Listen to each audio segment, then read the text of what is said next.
Olá! No vídeo de hoje nós vamos falar sobre a teoria das posições de Melanie Klein, uma das maiores contribuições dessa autora à psicanálise.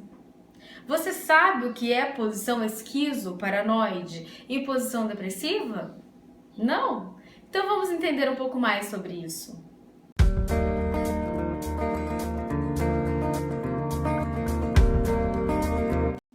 Então, para que a gente possa começar o nosso pensamento hoje, nós precisamos diferenciar o que são fases do que são posições, que são coisas distintas, ok? Então, o Sigmund Freud, ele nos sugere as fases do desenvolvimento libidinal, onde ele vai sugerir 4 fases. O que seria fases para o Freud? Seria algo fixo que o sujeito vai progredindo ao longo da vida. Então, nós vamos ter a fase oral, fase anal, fase fálica, período de latência e fase genital, que já seria por volta da adolescência. Então, um sujeito que está na fase oral e faz a progressão para a fase anal, ele não retorna para a fase oral, por mais que na fase oral tenha ficado fixações. Isso ele vai levando para as outras fases. Então, se eu tive uma fixação na fase anal, isso vai ser o meu sintoma, isso vai fazer parte da minha personalidade lá na frente. Eu vou ter que demandar com isso depois, sabe? Então, ficam fixações das fases, mas não é algo que o sujeito fica transitando ao longo da vida. Ele progride apenas. Já a Melanie Klein, quando ela sugere posições, ela está dizendo que é algo que é mais flexível, algo que é mais flutuante no sujeito, onde ele fica transitando várias vezes por dia, por exemplo, né, entre a posição esquizo-paranoide e a posição depressiva. Então, eu posso estar na esquizo-paranoide, passar para a posição depressiva, retornar para a posição esquizo-paranoide. Isso, é claro, seria o ideal. O ideal para um sujeito que está emocionalmente saudável, né? Que ele faça essa transição entre as posições. Então, agora a gente vai entender, já visto a diferença do que é uma fase e do que é posição. Fase, algo fixo; posição, algo que algo que não é fixo, né? Que é móvel, vamos dizer assim. Então, para Melanie Klein, o sujeito ele inicia na posição esquizoparanoide. Então, quando o bebê ele tem o primeiro contato com o mundo, com o outro, né, com algo que está além de mim, nós estamos falando da posição esquizoparanoide. Então, esse bebê ele não vai conseguir enxergar a mãe, reconhecer a mãe como um objeto total. Não, nessa posição, ele vai conseguir identificá-la como objetos parciais. O que seriam esses objetos parciais para Melanie Klein? Ela difere em 2 elementos, seio bom e seio mau. O que seria o seio bom para Klein? Seio bom é aquele que me amamenta, é aquele que me dá prazer, é aquele que está ali quando eu quero, né? Quando eu desejo, eu alucino o seio e ele vem. Esse é o seio bom. Por quê? Porque tanto para Freud, quando ele fala da fase oral, ele sugere que o bebê ele não só se alimenta no momento da amamentação, mas ele também se satisfaz na amamentação, né? Então, a Melanie Klein, ela continua com esse pensamento, onde o bebê, ele não só está se amamentando, né, não só está ingerindo o alimento, mas ele também está se satisfazendo sexualmente falando, né? É claro que a gente não vai pensar em algo sexual, do ato sexual em si, mas algo, mais no sentido de algo que me dá prazer, né? Então, esse seria o seio bom. O que seria o seio mau? É aquele que não tá quando eu quero. É aquele que quando vem com pouco caso, vem com pouco leite, vem de qualquer jeito.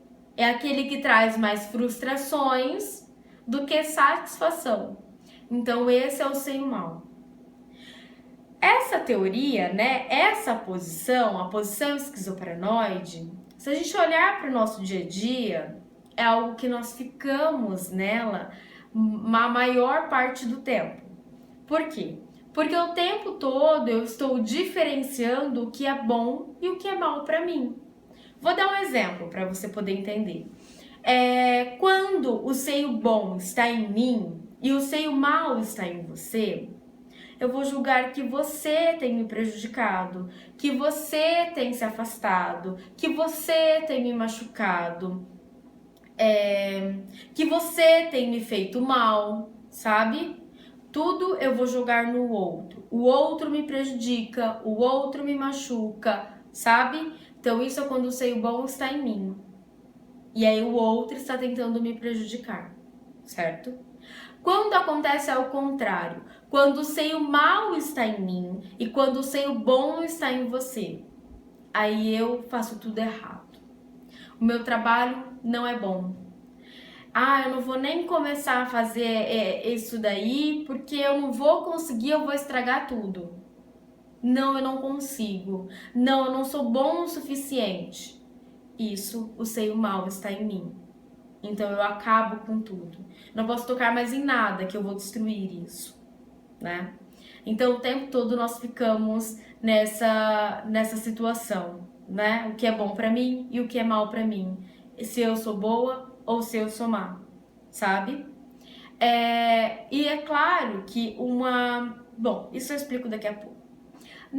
Já na posição depressiva, que seria a transição da esquizoparanoide para a depressiva, o que é importante para o sujeito, o bebê ele vai conseguir juntar a mãe em um objeto total. Só que quando eu faço essa junção, isso me gera angústia, isso me gera culpa, isso me gera remorso, isso me gera sensações que são desconfortáveis. Por quê? Porque quando eu uno o bom e o mal e identifico que é uma única pessoa, é como se o bebê pensasse: como eu pude odiar aquela que eu tanto amo? Por exemplo, as ansiedades que nós falamos hoje em dia, para Melanie Klein, muitas surgem nesse momento. Porque para a psicanálise, a ansiedade, um sujeito ansioso é um sujeito que se sente culpado por algo. Não sei porquê, né? Mas algo que eu preciso me livrar frequentemente, né? Eu preciso me livrar disso logo. Então eu fico ansioso com isso. Então, na posição depressiva, que é quando eu uno os dois objetos, isso me gera frustrações. É justamente por isso que nós ficamos a menor parte do tempo dentro dessa posição. E talvez nós vamos entrar mais em contato dentro de um processo de análise, sabe? Quando o sujeito consegue identificar que dentro dele existe tanto a parte boa quanto a parte má. Que se eu tenho defeitos, eu também tenho qualidades. E quando eu consigo olhar para um outro sujeito, por exemplo, que eu julgava que só ele me feria, e conseguir entender que, peraí, tem parte má ali, mas também tem uma parte boa, também me gera um desconforto. Porque eu começo a me sentir culpado. Como que eu pude pensar isso daquela pessoa? Né? Como que eu não pude olhar para esse outro modo, para essa outra situação? E isso é algo que o processo de análise vai promover, que o sujeito entre em contato com a realidade e que ele consiga diferenciar o que é dele e o que é do outro, né? Que é o que a gente vai falar de projeção, mas projeção é um outro termo que nós vamos fazer em um outro vídeo, que também é da Melanie Klein. Então, para que a gente pudesse entender um pouco mais sobre o que é a posição esquizoparanoide e sobre o que é a posição depressiva. Basicamente é isso. Posição esquizoparanoide, nós vamos ter seio bom e seio mal, quando eu fico definindo o que é bom para mim e o que é ruim. E a posição depressiva é quando eu uno essas duas coisas, só que isso me gera angústia, e aí eu não quero isso, né? Porque eu preciso me responsabilizar que tanto em mim quanto no outro existe uma parte boa, existe uma parte ruim. Somos humanos, faz parte do sujeito, não é? Agora, quando o sujeito não consegue fazer essa transição e juntar os objetos, aí nós vamos ter um adoecimento emocional. Por quê? Porque o sujeito ele fica fixado nessa posição, ele não consegue fazer a transição. Isso de acordo com o ambiente que ele está inserido. E aí, é claro que a psicanálise não vai se usar das nomenclaturas da psiquiatria, né? Nós não vamos nomear o paciente de acordo com essas nomenclaturas. Mas para que vocês possam, para que eu possa ilustrar um pouco mais a minha fala, já que esses conceitos, essas nomenclaturas caiu no senso comum, né, para que as pessoas possam identificar. Então, por exemplo, um sujeito que não consegue transitar para a posição depressiva e fique somente na posição esquizoparanoide, nós poderíamos pensar em patologias como bulimia, como anorexia, como esquizofrenia, sabe? O ruim tá em mim e o bom tá em você. Ou o bom tá em mim e o ruim tá em você. Então eu tô me sentindo perseguido, né? Estão me perseguindo. Ou eu não posso tocar nesse alimento, na questão da anorexia, por exemplo, porque eu irei destruí-lo. Tudo que eu tocar eu vou destruir. Então eu não posso mais ingerir isso. Porque eu destruí o seio. É quando o sujeito ele não consegue lidar com aquilo, né? Então ele pensa que foi ele, na posição esquizoparanoide, o bebê tem algumas sensações quando ele tem o seio mal, que é muito presente, que é de acordo com o ambiente. Quando não há aquele aconchego, quando não há aquele acolhimento. Porque o momento da amamentação do bebê é um momento que é sagrado, sabe? É através do olhar materno que o sujeito vai poder se reconhecer como um sujeito, como pessoa. Então, a questão do seio bom e do seio mal, esse seio bom não é só eu introjetar o seio na boca do bebê, porque isso o seio mal também pode fazer, mas aí vai ser seio mal. Por quê? Porque é a forma como é feito. Isso pode ser feito, por exemplo, com uma mamadeira, para aquelas mães que não puderam amamentar, ou porque fizeram uma mastectomia, ou porque não conseguiram desenvolver leite por outras questões emocionais, ou por qualquer que seja o motivo, essa mãe não pôde amamentar o seu filho. Ela pode mesmo assim criar um ambiente de seio bom e de seio mal com uma mamadeira? Sim, ela pode. Por quê? Porque você pode ter um seio bom com uma mamadeira suficientemente bom, porque não é só introjetar o seio na boca do bebê, mas é como isso é feito, o amor que é empregado, a dedicação que é empregada, o acolhimento que é feito para aquele bebê.